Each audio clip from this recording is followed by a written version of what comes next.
नमो बुद्धाय साथियों, आज की धम्म समीक्षा में आप सभी का स्वागत है, अभिनंदन है।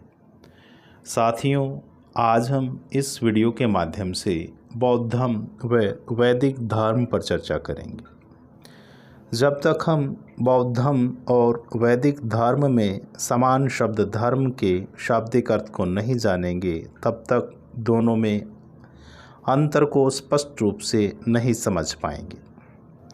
पाली भाषा में धम्म का अर्थ प्रकृति के सामान्य गुण स्वभाव से होता था, अर्थात कुदरत के कानून को धम्म के नाम से जाना जाता था। इसका दूसरा अर्थ प्रकृति का नियम अथवा सृष्टि का विधान था। इस बात की पुष्टि 9वीं शताब्दी से पूर्व मिले अनगिनत लिखित अभिलेखों से होती है। उन सभी अभिलेखों पर धम्म की लिखित व्याख्या इस प्रकार की गई है। धारेति धम्मो यानी धारण करे सो धर्म है। धारण क्या करे? अत्तनो स्वभावम अत्तनो लक्षणम धारेति धम्मो, अथवा जो अपने स्वभाव को धारण करता है, जो अपने लक्षण को धारण करता है, उसे ही धर्म कहते हैं।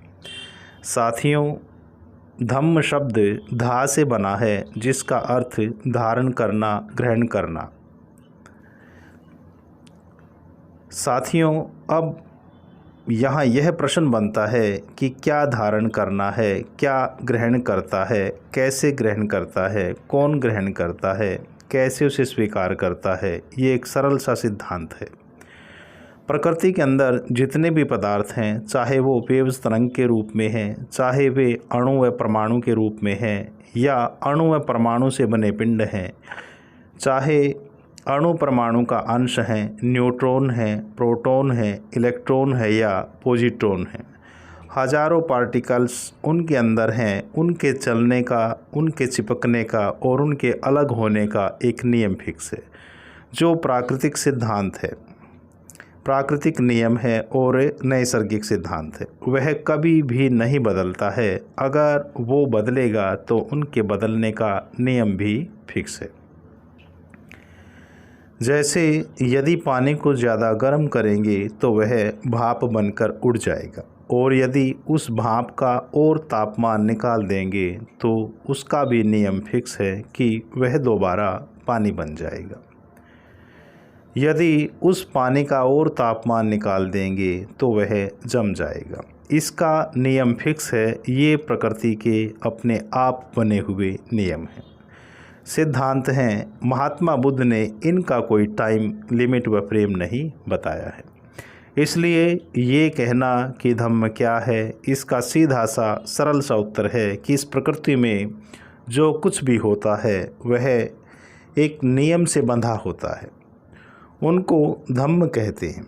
यानी यूँ कहें कि जो प्राकृतिक है, सैद्धांतिक है, जो प्रिंसिपल है, जो फिलॉसफी है, हटने की, चिपकने की, उसे ही धम्म कहते हैं। जैसे हम मनुष्य जब हम पैदा होते हैं, एक छोटे से अंश से पैदा होते हैं, जिसमें एक सॉफ्टवेयर व एक हार्डवेयर होता है। फिर हम धीरे धीरे जिन खाद्य पदार्थों को खाते हैं, पीते हैं, ऑक्सीजन लेते हैं, इन सब से हम बढ़ने शुरू हो जाते हैं। इसके बाद एक निश्चित सीमा में बढ़ने के बाद हम फिर से घटने शुरू हो जाते हैं।